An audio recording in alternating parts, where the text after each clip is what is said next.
Hello, ladies and gentlemen. Welcome at the third G.A.P.P.A.P web chat, Global Agricultural Politics and Policies from an African Perspective. That is what we called this initiative. We want to talk from an African perspective and not from another perspective towards Africa. This is what our goal is, talking between everyone in the world from an African perspective in the African interest, because that is what we set at the center of our discussions. Today, we're talking about nepotism. Nepotism is a taboo subject. It's a very sensitive subject. And preparing this talk, I realized that we, that is, people like me in Europe, we do have nepotism as well. But it is different. It is less apparent, or perhaps it doesn't exist, as functions, for example, public functions are always open to everyone. And that is not always the case in Africa. Now, the question in this discussion is, when is nepotism toxic and when is it natural? And when does it perhaps belong to a culture and is it functional? I'm going to introduce the first speaker, and not everyone is there yet, and that is, as we call her, Ambassador Evelyn Shilamba. She is the director of the Pan-African, written with a K, Center of Namibia. It's an organization that inculcates Pan-African values on the African continent and the diaspora, and it advocates, and so does Ambassador Evelyn, Pan-Africanism by collecting and disseminating information that depicts a progressive Africa.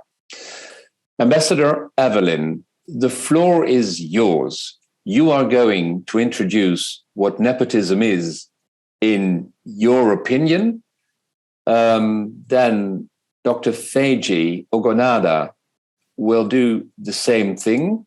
He's not in yet.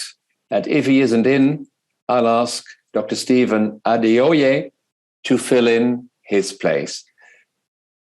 Ambassador Evelyn, the floor is yours. What is nepotism in your view?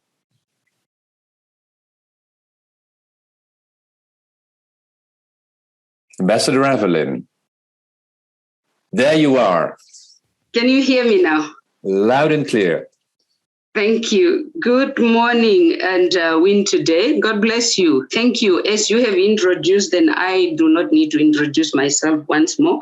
But I would like to thank the organizers of Global Agriculture, Politics and Policy from an African Perspective, in particular Dr. Ikechi, for arranging a powerful panel to discuss this pertinent topic that grips our society.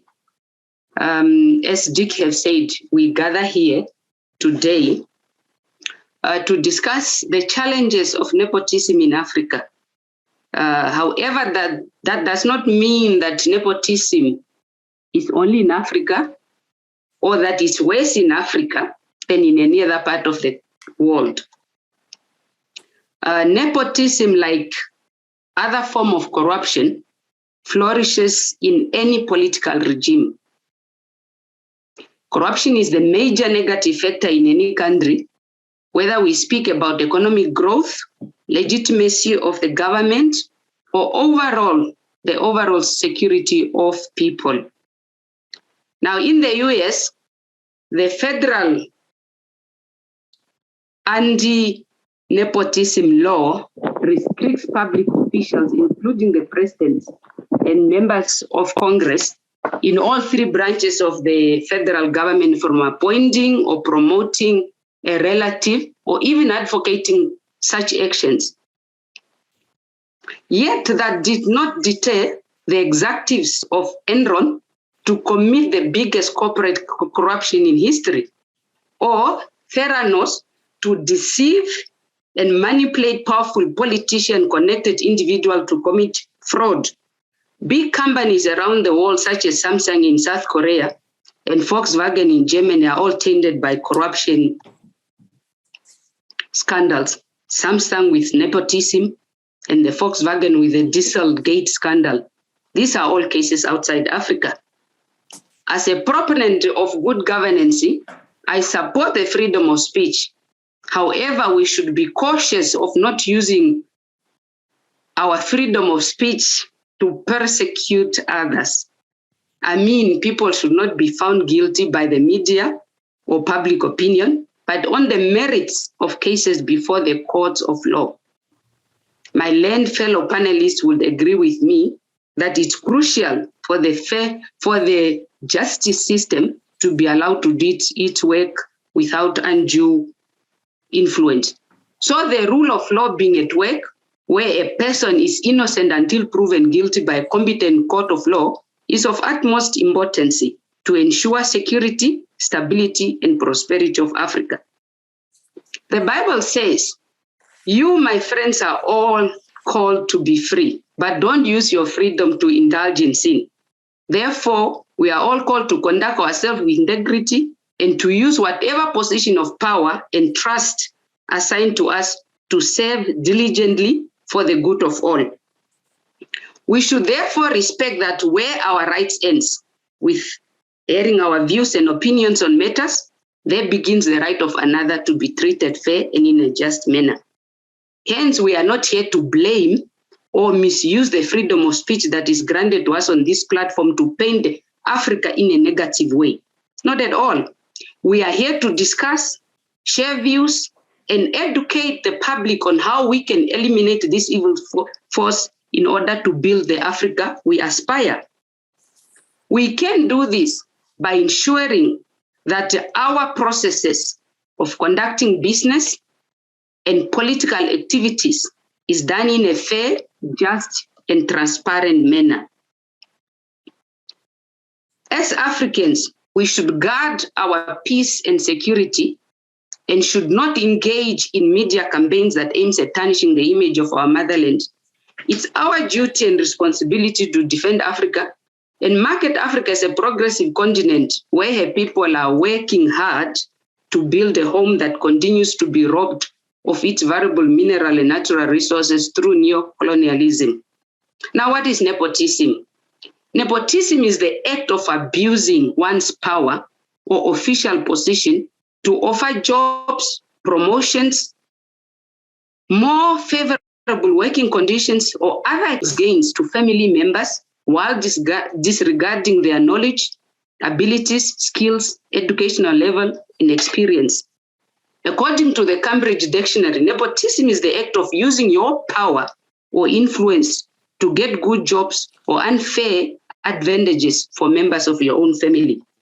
The term nepotism, derived from the Latin word nepos, meaning nephew, is defined by the Webster's Third New International Dictionary as the appointment of nephews or kin or other kin to duties based on relation rather than qualifications. Nepotism, like its cousins, tribalism, favoritism, cronyism, creates a breeding ground for corruption. Corruption manifests itself in both private businesses and public sector organizations, as well as in political organizations and public administrations through different forms such as abuse of power, bribery, embezzlement, influence peddling, and nepotism. Now, what are the effects of nepotism? Nepotism undermines the principles of the legitimacy of the government and public representations and causes serious economic damage to society through inefficient use of the material and financial resources of the state.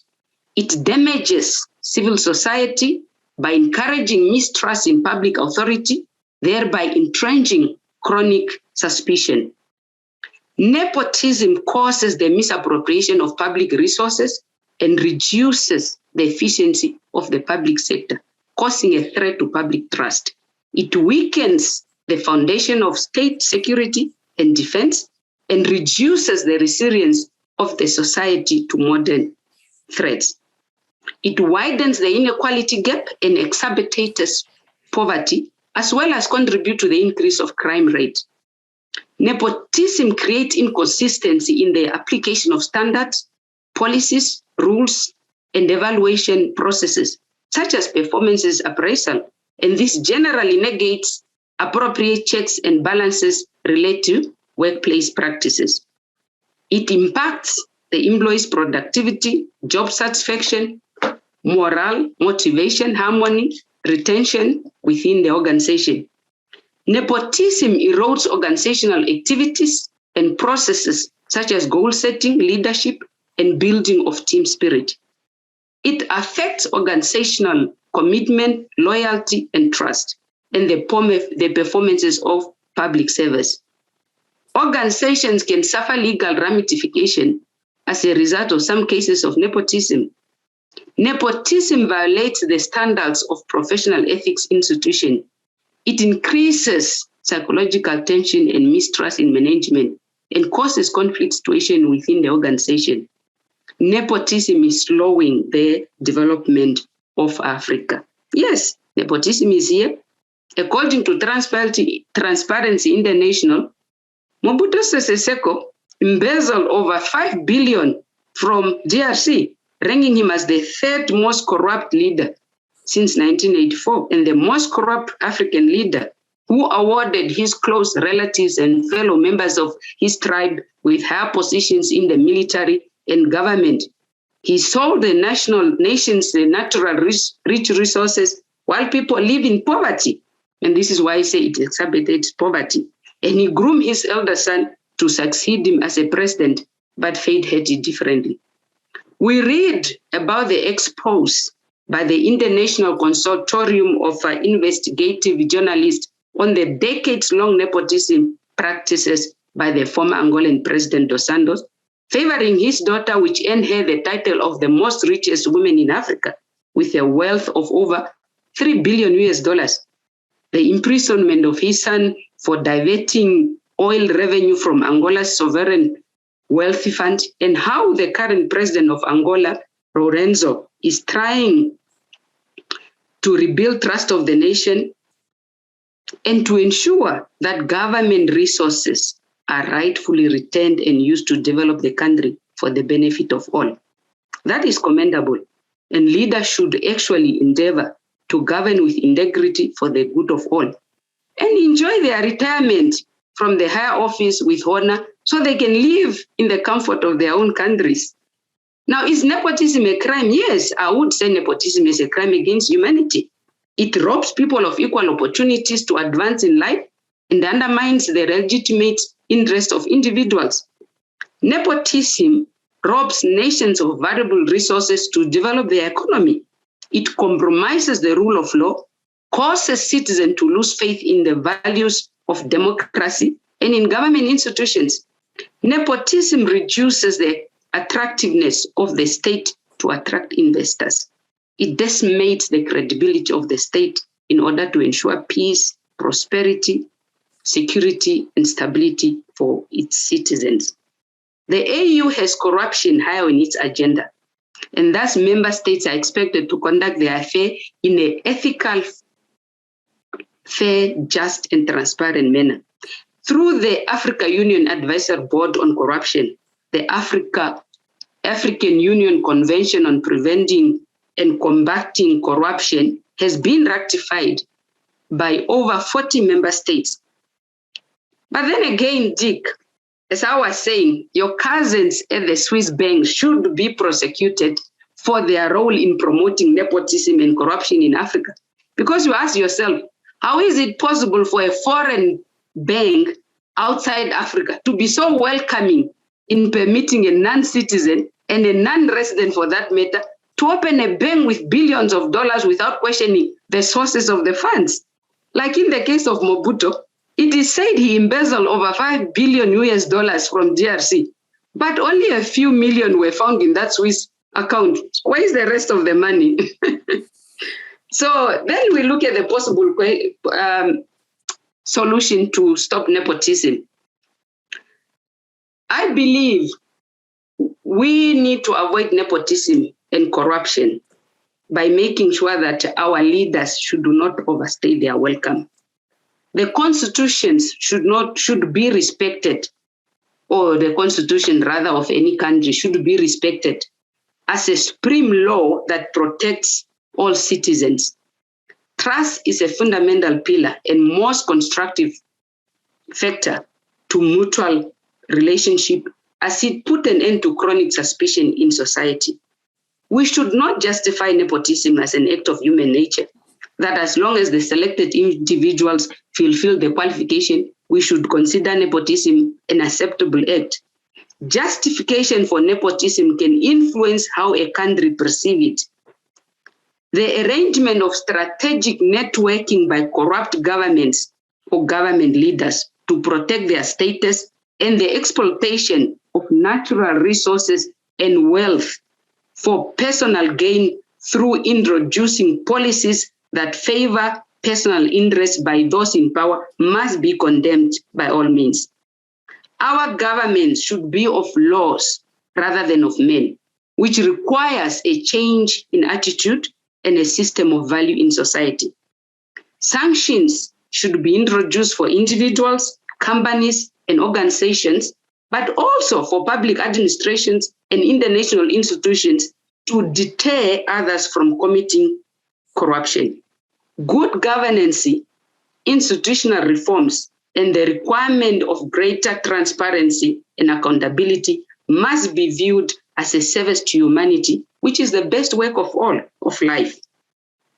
It is therefore in the public interest that professionals working in the public sector act professionally and provide quality public service delivery that are accessible to all, and that all decisions are taken impartially,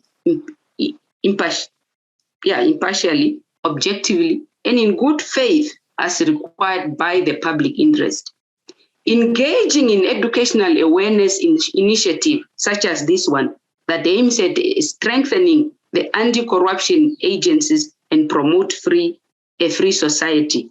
Strengthen civil society through participation in the decision-making process. Those are some of the ways that I believe we can do to combat or to stop nepotism.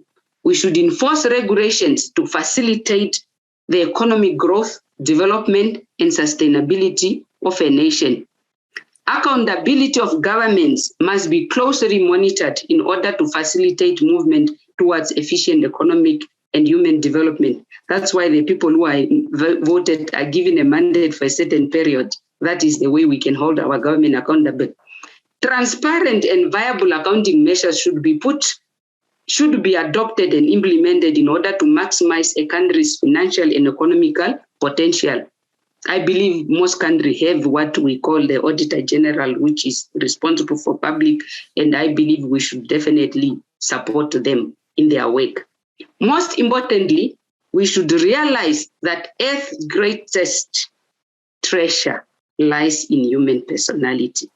We should therefore desire to cultivate and adapt personalities that are impeccable and unequivocal in order to serve for the good of all. And keeping in mind that service to humanity is the best work of all. Now, Africa is resilient. Dr. Stephen mentioned earlier that the Africans are the most intelligent people. Africa is resilient, tenacity, and has the willpower to develop strong and vibrant institutions that can fulfill the aspiration of African here on the continent and in the diaspora. It has greater development plans. We simply need to rededicate our effort to fight and stop nepotism and all its schism cousins in order to realize the aspiration of the Africans and the generations yet unborn. As Lucky Dube sings, what kind of a rich man are you? Blessed is the hand that gives, then the one that takes. Does it make you feel happy when you see another man starving? Does it make you feel happy when you see another man with no food? Does it make you feel great, maybe, to see another man without a thing? our role to stop nepotism must be overemphasized. We cannot stop talking about this. God is love. Let love lead. One Africa, one heart. I thank you. Bravo, Ambassador Evelyn. Wow, what a speech you made. We have to applaud. This is progressive Africa, and I think you've expressed it very well. Let me try to summarize it, and I think it is possible. I've been writing along with your speech, and what you said is nepotism is not, it is the opposite of working in the good of all, of societies, of all of us. So everything that can threaten the common interest is in favor of relatives and so on, and friends and cronies. That is nepotism, and we have to fight it. That is, in fact, a very universal way of putting it. Isn't it? It's love. Yes, indeed. You said it. Yes, if we love one another, there is no way we would want to disadvantage our fellow human beings. Perhaps if I might just say, when you know where your blessings are coming from, you will not be greedy not to share, because you know where your source is. The blesser is God, Almighty God. But when you know that you got them somehow through ill means, you would want to hold on to them, because you will forever looking over your shoulder. When are they coming for me? So you have this tendency of, I got the opportunity, let me amass as much as I can, forgetting that the hand of law is never too short to reach you. Okay, let's turn to Dr. Feji. Dr. Feji Ogonade. Thank you. So thank you, Evelyn. You'll be back in the discussion, and we'll all be back in the discussion on this sensitive topic, because it is a topic in Africa. It's more a topic in Africa than it is in Europe, for example. Dr. Feji Ogonade, thank you for joining us. You're outside. Yes, I'm enjoying the evening sunshine of London. Okay, you're over here. So to introduce you, you were a senior legal advisor at the African Union. You created African Union Watch, and you are a human rights person. That is basically what you are, I think. What would you please, because I can read what we've written on you, but please introduce yourself a little bit more now that I've said that you are probably the human rights person in our midst. No, basically that summarizes what I've been doing for the last 30 years. I'm a human rights lawyer, but my interests lie between human rights and journalism. I'm also a trained and qualified journalist. So what I was doing at the African Union is I was almost like a twin position. I was also doing both the legal work and also the promotion work of the African Union. Yeah, so I used to be a radio journalist and then a newspaper editor once upon a time. So a few years ago, I left the African Union and we set up African Union Watch. And AU Watch is that organization that monitors the African Union itself.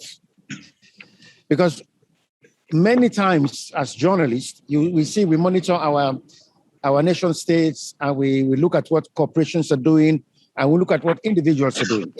But oftentimes, we don't actually look at what our regional or sub-regional organizations are doing.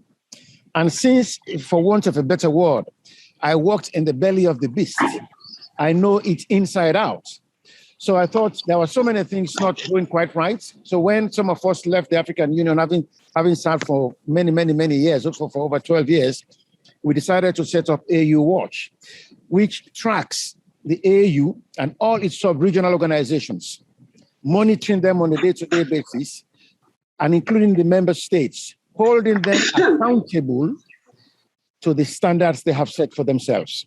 And that standard, particularly the golden standard, the golden norm, is the constitutive act of the African Union. And so, but you have other charters and other constitutions. For example, at the African Commission, where I worked, you have the African Charter on Human and People's Rights. So those are the golden standards. So in other words, we keep their feet very close to the fire. Which brings me into this particular topic of nepotism. What is nepotism indeed, in your view? Yes, yeah. I'm going to speak almost ad lib. I prepared a few notes, but almost ad lib, and that takes me very nicely into nepotism. I'm not going to define it. I probably will say that there is one particular term which we probably have not been able to. We've not, many of us may not have had, and I'll come to that in a moment. But nepotism, in my view, is kleptocracy. There's no way around it. It's kleptocracy, and the African Union is a good place to start. Some of you might remember, particularly somebody like Dr. Paul Ogindi. He will remember, and he will know. Once upon a time, in fact, last year, the African Union was embroiled in a corruption scandal, a nepotism scandal. And the accusation against the African Union was quite serious.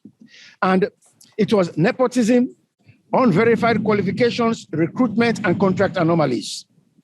And these are some of the damning findings of an independent forensic and performance audit carried out in 2020 against the African Union.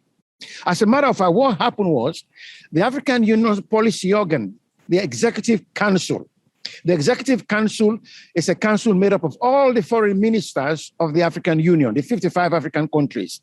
So the Executive Council initiated this audit, which was carried out by PricewaterhouseCoopers with the task of investigating possible wrongdoing, misuse, and/or mismanagement of the AU's resources in several ways. In fact, when the report came out, the report conclusively said nepotism, corruption, financial mismanagement, power abuse, even sexual harassment was part of the culture of the African Union. And I mentioned that as a starter because I was listening very closely to the Honorable Ambassador, and she spoke about the AU structure of anti-corruption. Of course, there's an advisory board on anti-corruption in the African Union. But the question I was going to put to the advisory board, because I know some of the people working there, many of them are my friends, are colleagues. The question I was going to put to them was, hang on, where were you? You are looking for corruption outside of Africa, whilst you internally, you have been accused of nepotism. I mean, hang on. So what exactly are you supposed to be doing? But these are some of my friends. I said, listen, okay, eventually the process will find out. But that is the African Union. And the question is, we might complain till kingdom come about corruption and nepotism, because as far as I'm concerned, nepotism is a crime. They are the twin brother or sister or sibling of corruption. There is no two ways around it. Because when, for example, at the African Union, when the African Union was accused of favoring relatives, people who were not qualified for the position, people who've been there for years, and their contract was supposed to be renewed, but because the boss was covering them, there were people there whose job was just to come to the office and sleep. They were not doing any work because they're connected to somebody in the office. That was terrible. And so when you look at what the African Union itself has done to corruption and anti-corruption, if I was to go around and ask the panelists and all the people listening there, how much do you know of the advisory board on anti-corruption in Africa? Maybe not much.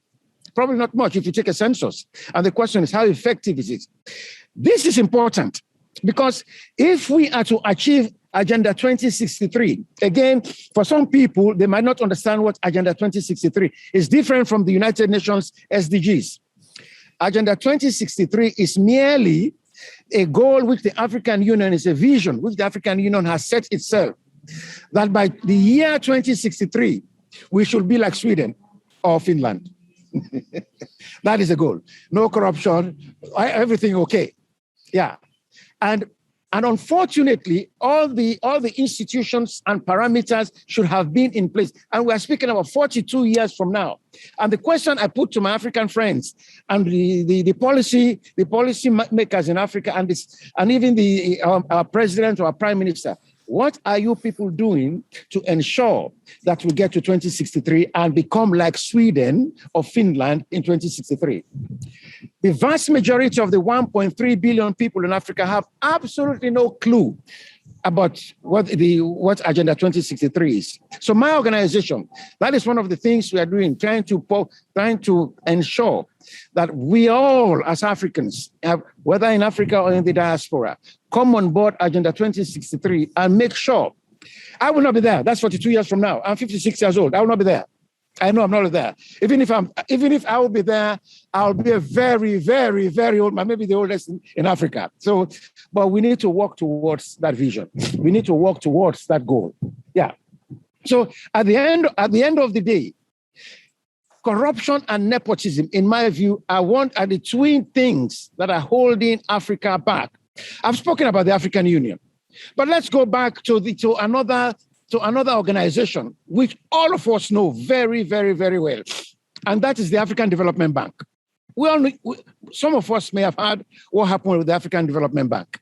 You remember the chief executive, Professor Dr. Akuyimi, was accused of, in fact, as a matter of fact, they accused him of nepotism and corruption a couple of years ago. And the African Development Bank is a major institution in Africa with shareholders. The Americans, I think the Africans, I believe, have 60% shareholding. And the other 40% is spread across the United States and some European countries. Yeah. But what happened was that this beast was accused of, Akuyemi Adesina, the president of the African Development Bank, was accused of nepotism and corruption. In fact, as a matter of fact, according to the whistleblowers, Adesina arbitrarily intervened in the hiring process. He was always hiring Nigerians and even his relatives. He overruled the work of independent recruiters, and it was so bad that the Americans and the other funders decided, you know something, we are pulling out. So Adesina had to resign. And then an independent inquiry was set up to investigate allegations of nepotism. But, you know, I don't know what happened. I am not suggesting that the independent inquiry was biased toward Adesina, but 55 African countries are members of the African Development Bank. And so they supported him. So while the independent inquiry was going on, so eventually when the report came out, he was exonerated. I said, oh, no, he's not a corrupt man. So he went back to the position, because he was suspended. So last year, he was reappointed. Whether that's a good practice, or as some newspapers were saying, it was a scratch my back, scratch your back type of thing. So again, they appointed somebody corrupt into the same position. But why do I say this? He was exonerated. The Americans were very unhappy that he was exonerated. But what can we do? He was exonerated. But these are two big, massive organizations that have been accused of nepotism. And if you go down the line, country after country in Africa have been accused of nepotism. Liberia, for example, the son of the last president was a governor general, a deputy bank governor. And it was so bad. As a matter of fact, I looked at his qualification at one point in time. I think he was qualified for the position. But because it was not advertised, there was a lot of hue and cry. And Senegal, for me, Senegal is an example of a country. I say Senegal is a serious country in West Africa. Of all the West African countries, I think, it's my opinion, that Senegal is the most serious country in terms of democracy. As a matter of fact, Senegal and South Africa, apart from Ethiopia that was never colonized, are the only two countries. In fact, Senegal is the only country in West Africa that has never seen any military intervention. Since they got independence from France, it has been one democratic transition as against another. Absolutely no political upheaval that you see in places, in many countries in West Africa. So when President Wade decided to appoint his son as chief presidential advisor, people started saying, no. The Senegalese said, no, we're not going to tolerate this. So eventually, President Wade's son was so powerful that when the old man was about to retire, he appointed his son to take over. And that was too much for the Senegalese. And there was big revolt, big trouble. Eventually, the present government of Macky Sall investigated him and put him in prison. I think he's out now anyway. But Senegal is a good example of a country where nepotism is not encouraged. And I say, as a West African myself, I'm a Sierra Leonean. As a West African myself, I look towards Senegal as a serious example of a country that ensures that we know what nepotism and corruption is. Because the examples around us are so bad. The Honorable Ambassador has given us example after example. Angola, the DRC, for goodness sake. And let me tell you what is so heart-rending about the DRC. Mobutu stole all this money and kept it somewhere. He does not have access to it. His family does not have access to it. His nation does not have access to it. His community does not have access to it. Goodness me, why did you steal this money? Why? What's the point? And right now, because people like us exist, organizations like us exist, and we are looking actively.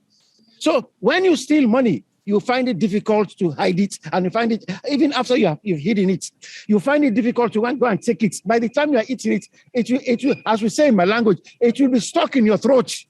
You won't eat it properly. So there's no point in stealing money these days because some of us are looking, and we are looking actively. And so the DRC is a terrible example of where things can go really wrong. The richest country in Africa, the DRC, the River Congo alone can power Africa for the next 100 years without blinking. In fact, the River Congo can power Africa into the population of 3 billion people for the next 100 years. But there's blackouts in Congo. The Congo has everything God can create. If you spit in Congo, it will grow. So, but nepotism and corruption. When the previous president died, he appointed his son.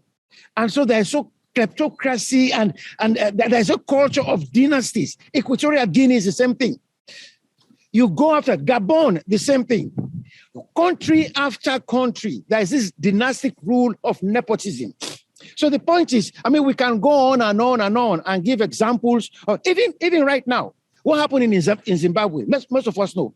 President Robert Mugabe, an old man, when he was leaving, he thought, okay, I think I'll give my wife this position. And people suspected. It was because he decided to appoint Grace Mugabe to the position of presidency. That was why he was overthrown. Normally, nobody would have touched Mugabe. He's an old man. And people loved him anyway. And so when the Zimbabweans realized, particularly the military, no, this is too much for us. He wanted to appoint his wife as a president. That was the reason why he was overthrown. And country after country in Africa, that is exactly what we are seeing. And you wonder, when will we learn our lesson? As I said to you, Gabon, President Ali Bongo, the man has stroke. He took over from his father. The guy had stroke, but he cannot live. He will still be there. And I'm sure he probably think I will die there. What is going on? Dr. Feji, thank you very much. Let me just conclude. So please. We can complain all day long. What is the way forward? What is the answer? And that is the reason why organizations like mine exist, to monitor these people, track them down through radio, television, civil society, and expose nepotism and corruption. Thank you very much. Thank you very much. And I hate to cut you because this is the African Union Watch, and we had it live here. Thank you very much.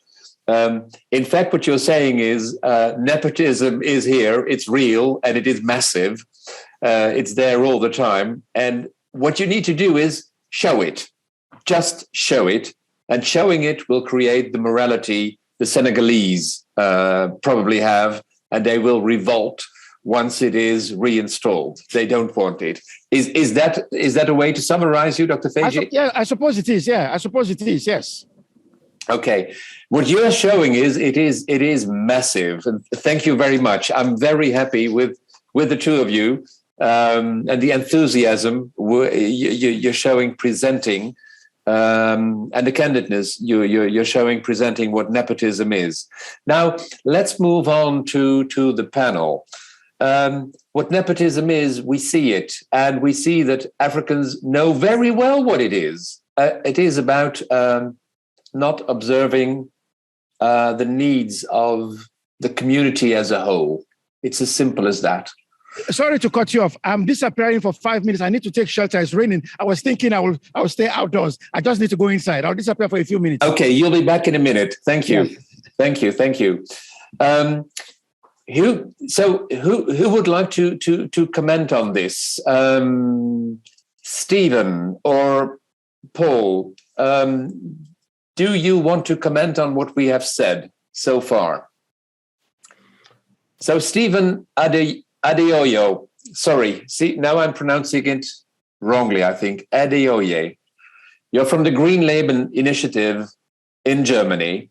You live in Germany. You're in Germany right now. So, well, you're used to the way Europeans do it. You've seen what we've just said. What would you like to add? How would you like to criticize what has been said? Please unmute yourself, Stephen. I'd like to comment on the excellent presentation of a wonderful ambassador, my sister, and the great speaker regarding Africa. And she really did justice to the fact that, well, who's corrupt actually? Africa or Europe or America? Well, we have to put that in a perspective, and I think it's a topic of its own. Thank you, Your Excellency, Ambassador Shilamba. Again, to comment basically on what our ambassador said. I'm not going to comment much because she's spoken at length. I just want to put in one or two examples into this. You see, what we are going through in Africa right now is a process of change. And many people might be shocked with what I will say now. We have to allow changes. You see, I am a practicing Christian and I'm a born-again believer. I believe in reformation. I believe that what Europe is enjoying now was set up in the time when Martin Luther preached reformed minds and hearts. Then a shoemaker will make shoe in the name of God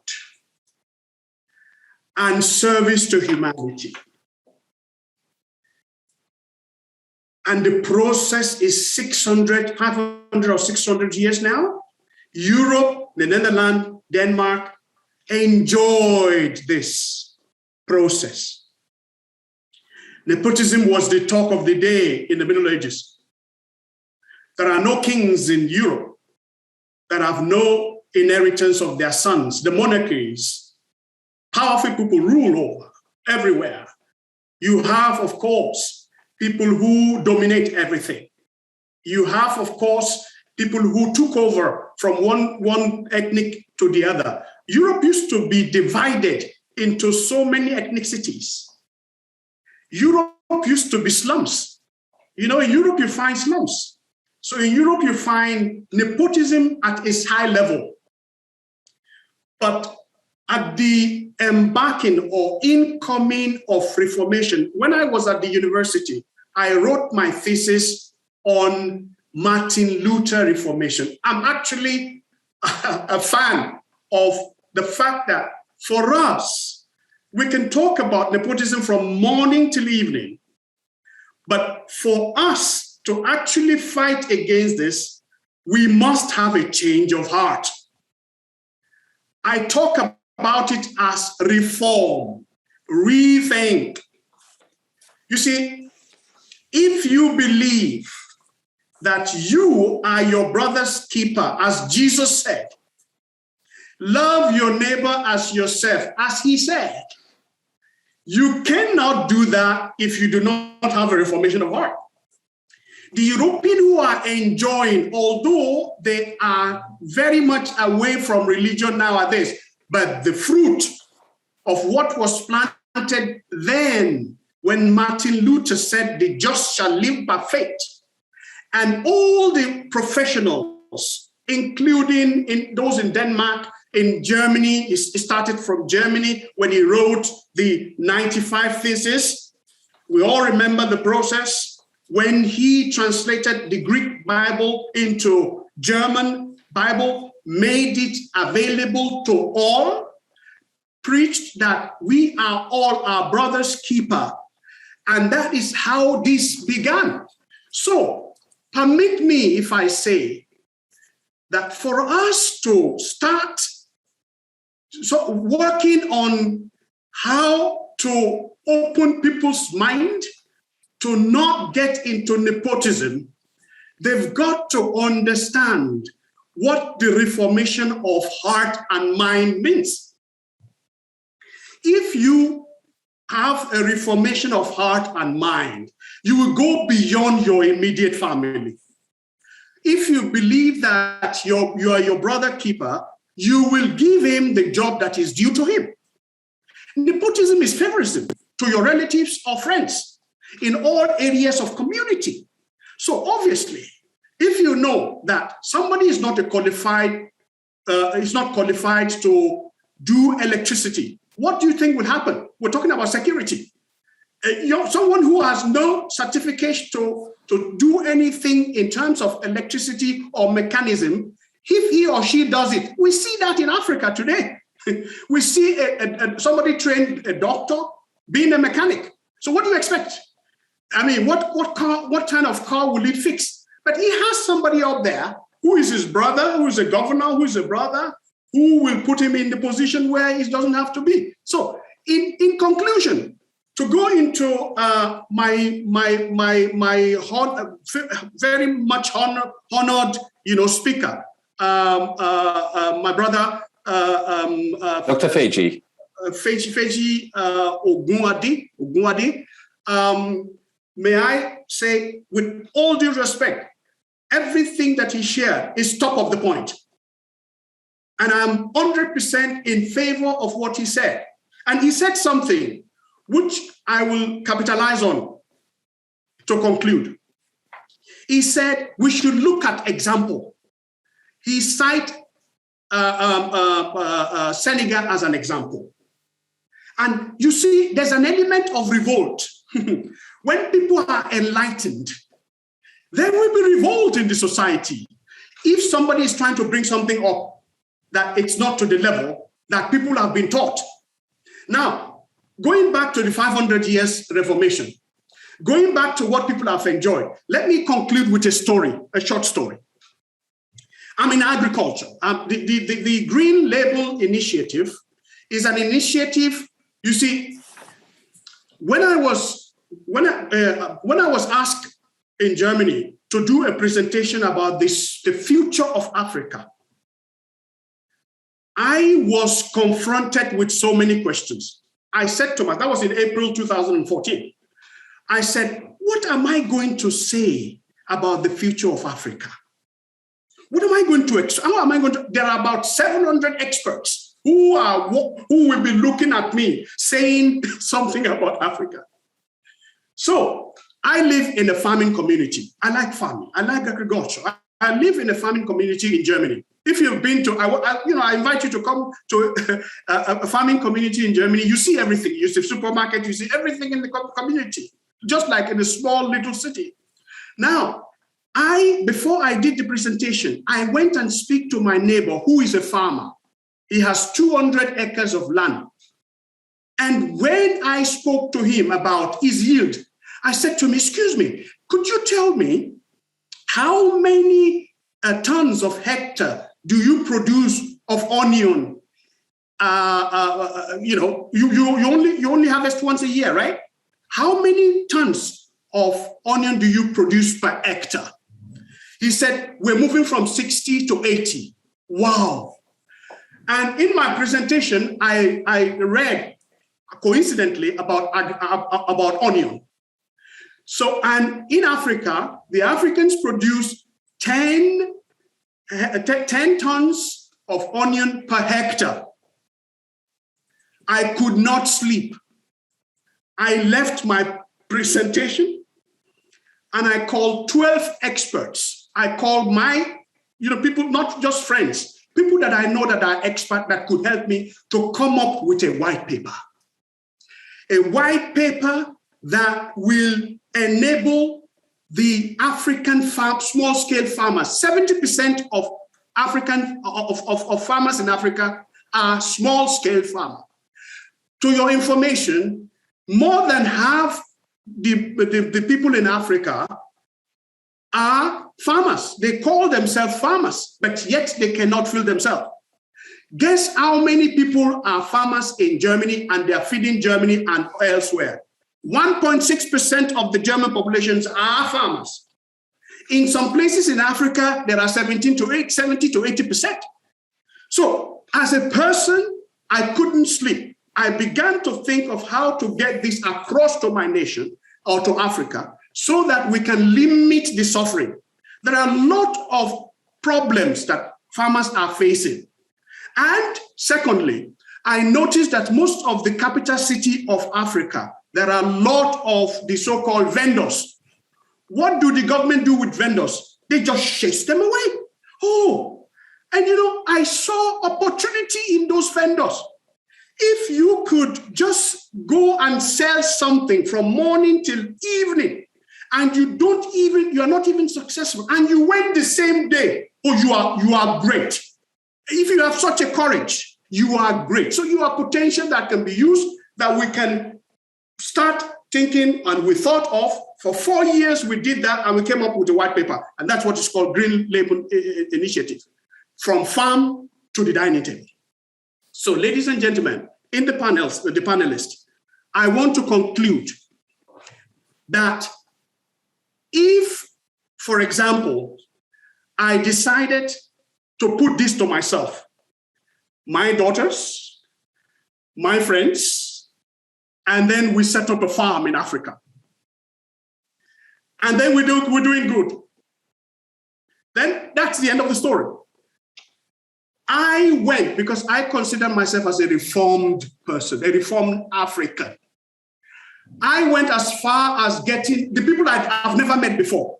In fact, my wife was telling me, can you really trust these people? I said, look, it doesn't matter. He is an expert. Dr. Kechi is an expert in agriculture. He is part of our consortium. I've never met him before I actually connected him. There are people in Tanzania, in Togo, in Benin. I've never seen them before, but they are expert and they're putting into the whole thing. So we had to deal. That's why I said last time that when I started the concept 4 years ago, it was a small one. Now it is for all. So there's no room for nepotism. I conclude. Once you have a change of heart, you will believe that it transpired more than your father, your mother, your sister, your relative. In fact, you are your brother's keeper. Thank you very much for listening. Thank you, Stephen. Thank you for your very passionate speech on the new community, because that is in a way what you are preaching. And I put it like this on purpose. It's something that has to do with creating a new sense of society. Thank you very much. Dr. Paul Ogendi, I'd like to turn to you. You are from Kenya. You are a university lecturer and you are a lawyer. perhaps you have a little bit more distance. You won't be as preaching, I feel. How do you respond to all of this? Nepotism in Africa, that is what we learn, is everywhere. What we learn as well is we all know what it is, and we just have to expose it, then it will go away. But you're a lawyer. How are you dealing with this? Thank you very much, and I support most of the views that have been expressed. However, I have always insisted that nepotism can be good, and there is also that nepotism that is bad. And I think at the private level, family level, we've had instances where brothers, sisters have been able to perform miracles while they come together. And we've seen very big businesses in our countries, particularly in Africa, being family-based, or let's say you have to have some relations. And I'm even looking at the wider perspective, not just family, but also the state. We are seeing more and more emphasis on devolution and, ethnicity being a major factor in government and even distribution of resources. So at the end of it all, we see some variations of nepotism playing a positive role. So at the political and state building level, the African governments have found it convenient to do that. And I might offer a few reasons why that is possible. Number one, where there is no education that is of highest quality and professionals to fit into all the positions available, you will find that competence sometimes is not the only criteria used to get people into positions. So you might want to get people into positions, but maybe because of historical reasons, there has not been focus in that area in terms of training or development. So the next thing that one will do is to try and look at, somebody And even in our businesses, we always, if we can't get somebody who is most qualified, we'll try and see, even if not qualified, but a person who has been trying to operate in that area. So that is number one. Number two, also, just as that was to just set the tone, it is very important also to differentiate the concepts. These are very heavy concepts. You need to sort of have a very clear definition of what kind of nepotism you're talking about, and therefore also be able to differentiate it from tribalism, ethnicity, affirmative action, or even something to do with Black empowerment. Or in our country, we call it Harambe, where you come and contribute to your relatives and, these are the people, so that you support them to be able to grow and take over positions in the future. So that in itself, therefore, becomes a matter of interpretation and definition. So from what I had, the definition so far is that where there's an alternative for, meritocracy, then you go for nepotism, then you hurt your society, either in terms of choosing the least qualified human resource, and therefore in terms of development, the output will be very minimal because we are all resources at the end of the day. And if I have an intellectual power that exceeds someone else relative, I might be able to perform better. And if I'm not given that opportunity, then that performance is compromised. That is on terms of development. In terms of institutions, it is very hard to build institutions based on patronage or nepotism. Because institutions are supposed to be objective and they're supposed to be what we call perpetual. And the criteria must be available to everyone in a fair manner. So if you have an institution that is only capable of surviving on the backs of those who know each other, that becomes a problematic concept because you cannot be able to sustain it for long. And that also now ties together with security. And we see the manifestation of this in terms of coups. The coups that are happening in the past and even now are mainly because those who are in power want to maintain, and I think it was Dr. Faye, who is also my friend, and we've worked in the African Union together. Those coups are because, and I think the Zimbabwean example exhibits this very well, that somebody wants to replace the presidency with a fellow wife, or and that now brings about the coup. And then the other phenomenon that is very rampant is post-election violence. That no matter how you vote, we will vote in, or we will allow somebody who is known to us, or our brother or our sister, to be able to take over power. So you look at all this and you put them together, then the conclusion is that perhaps at a developing country state, there is some role nepotism can play. And it is a development issue that if you compare to other countries which have many years of training and many years of what you call opportunities being shared equitably, then that system works. But in a system where there is scarcity, both in terms of development and in terms of resources, then we always, negotiate as communities or as brothers, or we do business as sisters and brothers.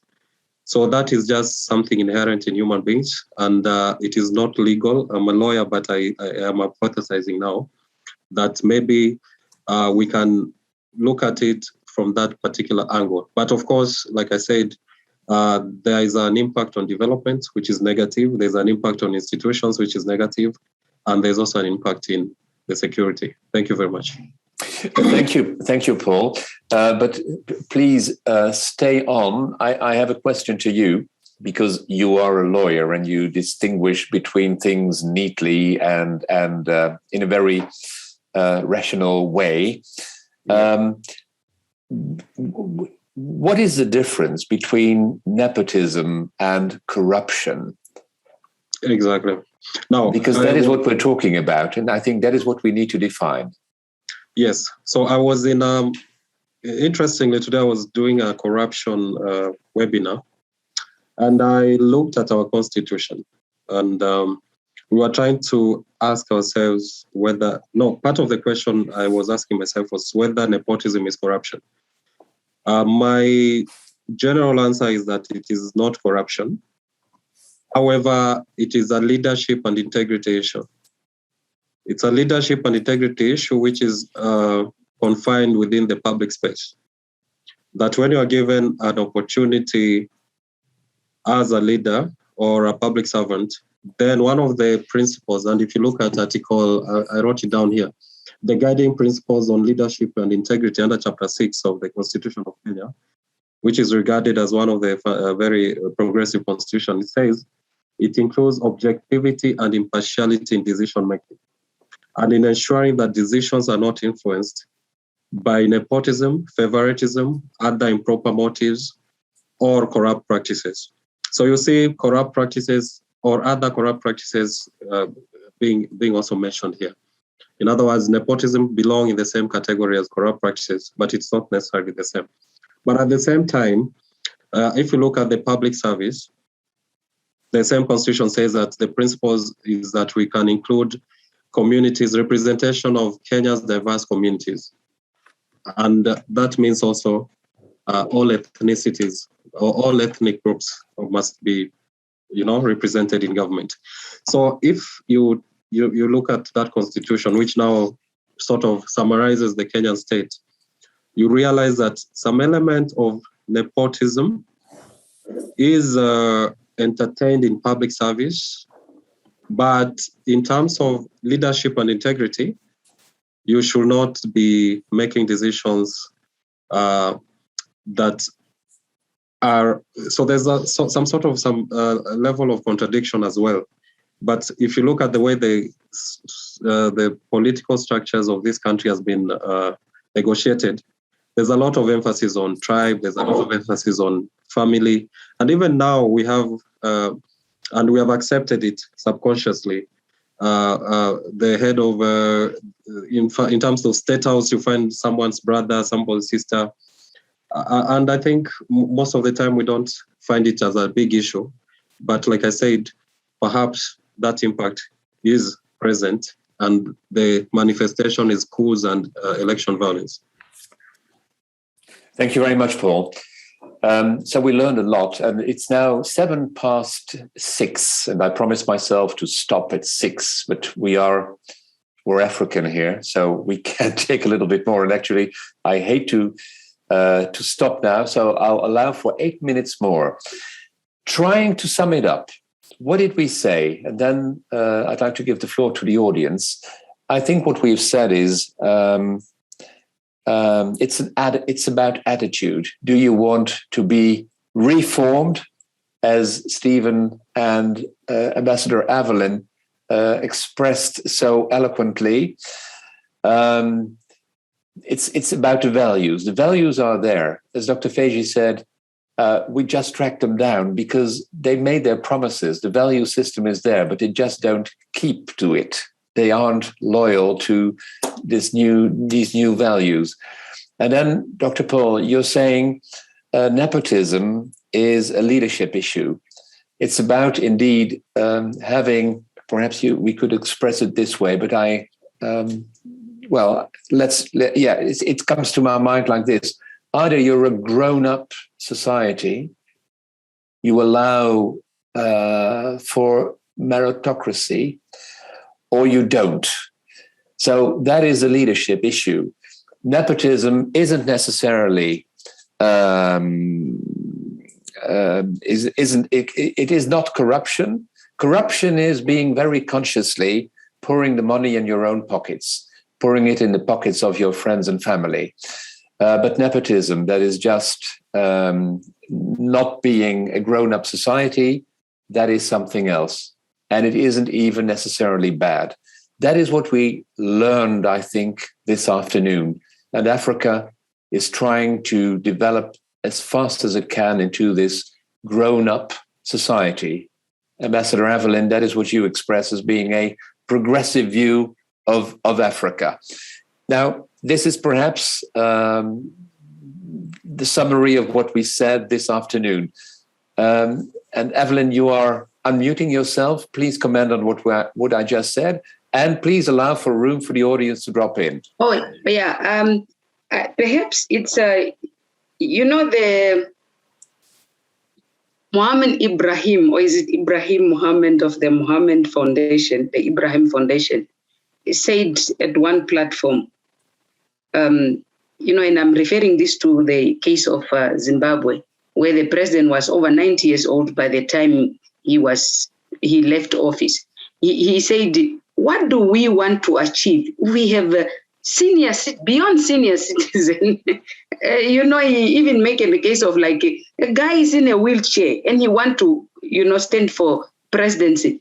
Because sometimes I believe the abuse of power or manipulating certain people because their thinking capacity have reached a level where they are not really in capacity to think, for themselves. They just say, oh, yes, because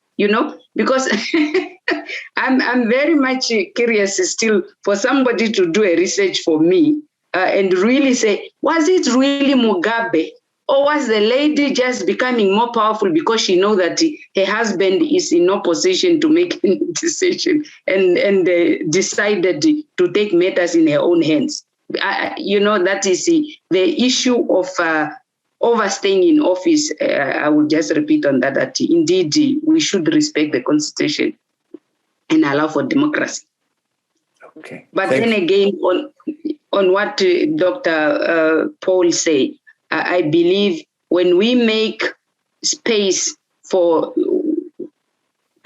equalize the previous disadvantage in government or in an institution, as he mentioned, through Black empowerment, affirmative action, or certain previous disadvantaged community or tribes or ethnicity, I would not necessarily call that as nepotism, but rather to create an inclusivity.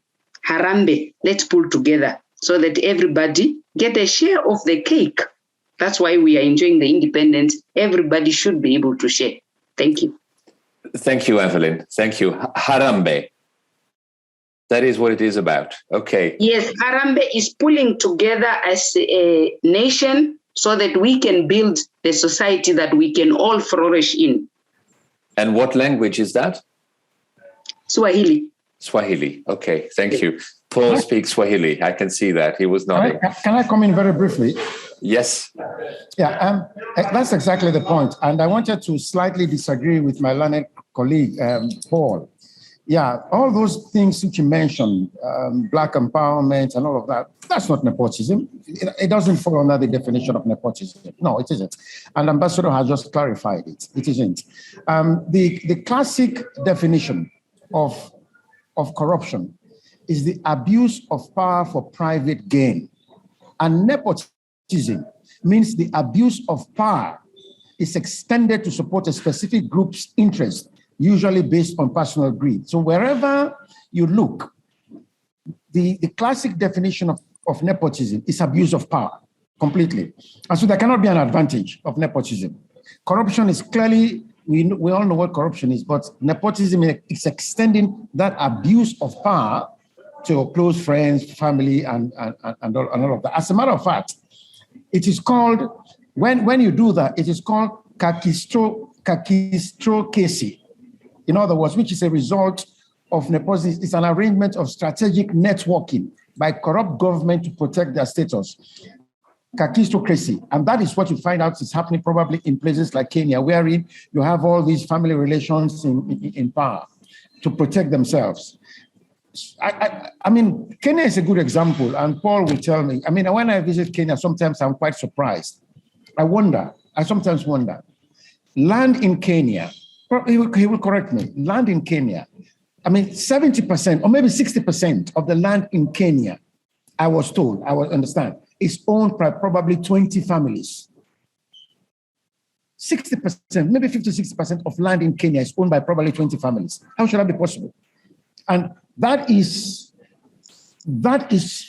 sitting on a powder keg. And that's exactly what is happening in South Africa, wherein less than 10% of the population, the white people, own over 80% of the land.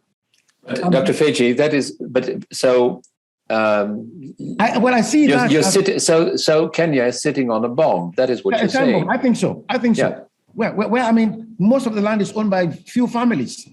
Yeah, I visit Kenya and people tell me, oh, this is somebody's land. You have to drive a car to finish it. And whether it is right or wrong, I don't know. I'm not a Kenyan. But honestly, when you look at what is happening in Zimbabwe, what is happening in South Africa, it's a powder keg. I mean, how can few families own such vast amounts of land?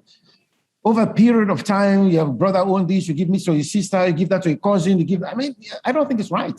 I'm not commenting on the political structures of Kenya. I'm not an expert, but personally, I don't think it's right. Thank you very much. Thank you. And it's such a pity because this is what we're getting at. If there is a time bomb, this is what we need to discuss. But we cannot do it now because it's 15 past 6 past 5 in your countries. Who from the audience has a question or would like to comment on what we have said? Unfortunately, Otto Kruse, who is a great scientist on this, has left. He had to leave. Nick Koning is watching. He knows Africa very well. Who wants to comment? Or shall we say we stop it here? We'll stop it here. Okay. Okay, maybe let me just make a statement. And Dr. Ikechi, please. Okay, thank you very much. I just wanted to... Is your camera on? Anushka, yes. Please bring him in. Is on. There he is. Okay, thank you very much. No, I just wanted to comment that I agree and with everything, with every word, which of course...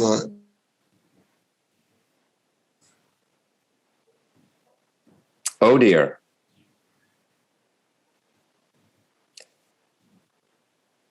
Ambassador Evelyn has already given us a very solid foundation. Even when Dr. Faye came in, what is going on? Hello? Yes, you're back. The connection was bad, but now you're back. He's in Nigeria, so that is what happens when you're in Nigeria. Oh, sorry about that. And the weather was quite inclement. Yeah, no, I was just saying that I'm in agreement with what the panelists all said, what they have, their submissions, especially what Ambassador Evelyn mentioned when she really gave a detailed, analysis. Let me call it analysis of nepotism in Africa. And it's actually what happens in my country. That's how things, that's the type of, upbringing. We saw it in the school that we attended. We saw it while we were searching for jobs. We saw it, everywhere, even where we work. We keep seeing it and we see it manifesting. So it's like something that really has to be dealt with. From what Honorable Stephen said, he said that if there is no change of mind, if there's no reformation, we will not be able to do something. If there is no transformation, let me use that word, transformation, because it's really, really, really, really an issue. Nepotism is an issue. Even when you get to the media, if the radio station, they are talking about nepotism. It's all over the place. So, even when Dick and myself, we are trying to come up with a topic, the way Dick just came up with it, you ask him, I never said no, or I never argued with him. I just knew that this is something that must be. He had to question and ask, are you sure? I said, yes. Don't turn back. So let's go on. So I really appreciate even Dr. Gendi and the other panelists could not appear, like Dr. Bosnot and Siabulela from South Africa as well. So but I think the session really is documentable, and I know it will really, really sell, and a lot of materials and documents will be generated from it. Thank you so much. Thank you. Thank you. Thank you, Ikechi, and thank you, my brother. Thank you for bringing all these people together, because this is your work. You are this great networker all over the world and in Africa. What we've learned this afternoon is what we already said, and what I just learned is that if indeed there is this change of heart, as you can say it, if you are in a passionate state of mind, or if we need this grown-up society, I think and I feel that Africa is sitting on time bombs in several countries. So how to manage that? That is, I think, the question, and that is what we've learned this afternoon. For all of you, thank you for being here, and especially... I'm trying to thank you, Ambassador Evelyn. Yeah, I just want to, perhaps before you close, I must thank you again for perhaps because I'm a mother and I care so much about food security that I earned the title of ambassador. I appreciate the elevation by Foodlog. Indeed, you guys are doing you are doing a great job. I have seen all that you have done. Indeed, it's commendable, and this is the kind of work that we need to do to bring about the changes that we desire. When we say, ask not what you can do, what your country can do for you. And here we are talking about Africa, and we have a diverse panel here, but rather ask what is the contribution I can make to Africa to build that Africa that I aspire. So that when one day you are in that position of power, you remember that indeed you are here to serve for the interests of all. And this is why good governance is so very much important, because it's the only way we can improve service delivery and develop our people, enhance the healthcare and our infrastructure, talk about the road and communication, because we are here because of this technology. So we need to make sure that we create enabling environment where our children and the generation yet to come will be able to manage and indeed live in that. I am sorry to burst your bubble, Honorable Stephen. But Germany have done very much damage to my people down here in Namibia, and there is a big case. But I would want to say we can also in Africa be in that place, offering free education to our people like Germany is doing. Yes, we know they have done so from our resources, developing their nation to where they are. But we as African, as the Prophet Dr. Faye have mentioned, we are still very much having abundant resources, enough to take care of all of us, indeed. So if we manage that carefully and rationally, we should be a happy nation, a happy country, a happy continent, and we should not be restricted even to move, because we can create environment where we can all flourish indeed. God bless you. Thank you, Evelyn. You're a great ambassador for Africa, for a progressive Africa. Thank you very much. And Dr. Feji, emails and contacts. Is it possible? Sorry. Is it possible to share our emails and contacts to each other so that we can? Yes. Let's make this sure, because we intend to write an article on what has been said. I think it is impressive. And so, Feji, thank you very much. And thank you very much for your passionate presentation on your views on it. Dr. Paul, thank you very much for being much more presenting it in a more rational way, the same kind of things, because we all agree. Spread the word, let the sun shine on everything, and everything will happen the way it has to happen. But there are too many things that are still there, hidden, and so on and so forth. I think that is clear. Thank you very much. So thank you very much, Evelyn, Feji, Paul. Thank you very much, Stephen, for your passionate speech. And you want to have the final word. Okay, I grant it to you. But short. Thank you very much. Very short. I'd like to thank Ambassador Evelyn for the last statement. The Germans have been so candid, and they're doing retribution. They actually are putting in either 1 billion or 2 billion euro to compensate for what had been done in the past. By the way, Green Label Initiative is going to be part and parcel of that. Very soon, we are migrating to Namibia. Just to let you know. We're going to be having a very great presence in Namibia, because of the fact that the German government have seen what should be done. And we're going to go in for small-scale farmers and the street vendors, farm to the dining table.